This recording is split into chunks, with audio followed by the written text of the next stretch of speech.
আমাদের বাড়ি থেকে ড্রোন উড়িয়ে দিয়েছি, আমাদের বাড়ি থেকে শুরু করে নানু বাড়ি পর্যন্ত। ড্রোনের চোখে ধরা পড়ছে গ্রামের শান্ত সৌন্দর্য। সোনালি রোদের আলো ছড়িয়ে আছে ধান খেতে, গাছের ফাঁকে দেখা যাচ্ছে সরু মেঠো পথ, আর দূরে ছড়িয়ে ছিটিয়ে থাকা ছোট ছোট ঘরগুলো যেন এক একটা গল্প বলছে আমাদের শিকড়ের। পথের পাশ দিয়ে পুকুর, খালি মাঠ আর শৈশবের খেলার জায়গা চোখে পড়ে, যেন সময় থেমে আছে।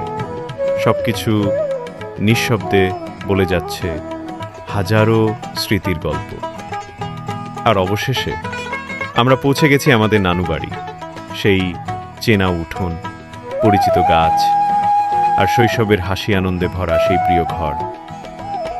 এটা এক ফেরা নিজের ভেতরের সেই শান্ত আশ্রয়ে, যেখানে ভিড় নেই, ব্যস্ততা নেই, আছে শুধু শান্তি আর চেনা মানুষের স্পর্শ।